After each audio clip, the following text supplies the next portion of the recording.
ಬ್ರಹ್ಮ ಅವರ ಠಾಣೆಗೆ ಕರ್ಕೊಂಡು ಬಂದಿದ್ದಾರೆ ಮಹೇಶ್ ತಿಮ್ರೋಡಿಯನ್ನ. ಈಗ ತಿಮ್ರೋಡಿಯವರ ವಿಚಾರಣೆ ನಡೀತಾ ಇದೆ. ಬ್ರಹ್ಮ ಅವರ ಠಾಣೆಯಲ್ಲಿ ವಿಚಾರಣೆ ಸಾಗ್ತಾ ಇದೆ. ಸುತ್ತಮುತ್ತ ವ್ಯಾಪಕ ಬಂದೋಬಸ್ತನ್ನು ಏರ್ಪಡಿಸಲಾಗಿದೆ. ಎಲ್ಲ ಕಡೆಗೆ ಪೊಲೀಸರು ಹದ್ದಿನ ಕಣ್ಗಾವಲನ್ನು ಇಟ್ಟಿದ್ದಾರೆ. ಯಾರು ಕೂಡ ಬರಂಗಿಲ್ಲ, ಅಲ್ಲಿ ಗುಂಪು ಕೂಡಂಗಿಲ್ಲ, ಮಾತಾಡಂಗಿಲ್ಲ, ಅನಗತ್ಯವಾಗಿ ಪ್ರವೇಶ ಮಾಡಂಗಿಲ್ಲ. ಬ್ರಹ್ಮ ಅವರ ಠಾಣೆಯಲ್ಲಿ ತಿಮ್ರೋಡಿಯ ವಿಚಾರಣೆ.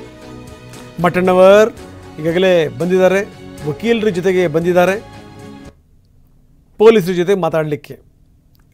ಅವ್ರನ್ನ ವಶಕ್ಕೆ ಪಡಿತಾರೆ ಅಂತ ಗೊತ್ತಾದ ತಕ್ಷಣವೇ ಗಿರೀಶ್ ಮಠಣ್ಣವರಲ್ಲಿ ಬಂದಿದ್ದರು ವಕೀಲರ ಜೊತೆಗೆ. ಪೊಲೀಸರು ಇದು ಯಾವುದನ್ನು ಕೇಳುವಂಥ ಸ್ಥಿತಿಯಲ್ಲಿ ಇರಲಿಲ್ಲ. ಯಾಕಂದರೆ ಇದಕ್ಕೆ ಸಂಬಂಧಪಟ್ಟಂಗೆ ನಾವೊಂದು ನೋಟಿಸನ್ನು ಕೂಡ ನಿಮಗೆ ತೋರಿಸಿದ್ವಿ. ಆ ನೋಟಿಸಲ್ಲಿ ತಿಮ್ರೋಡಿಯವರನ್ನೇ 15 ದಿನದ ಒಳಗಡೆಗೆ ನಾನು ಬರ್ತೀನಿ ಅನ್ನುವಂಥ ಮಾತನ್ನು ಹೇಳಿ, ಅಂದರೆ ಟೈಪ್ ಮಾಡೋದಕ್ಕೆ ಸೈನ್ ಕೂಡ ಮಾಡಿದರು.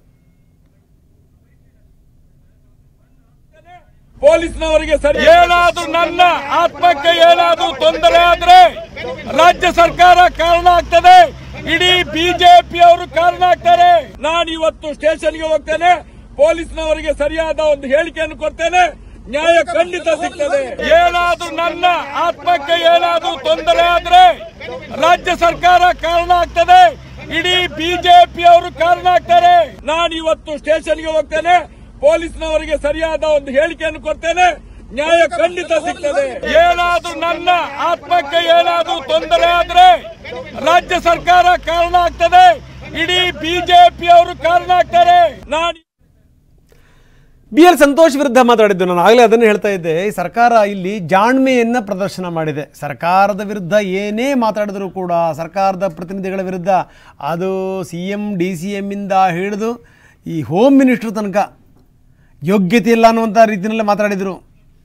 ನೀವೇನು ಮಾಡ್ತಾಯಿದ್ದೀರಿ, ನೀವು ಇದೊಂದು ವ್ಯವಸ್ಥೆನಾ ಅಂತ.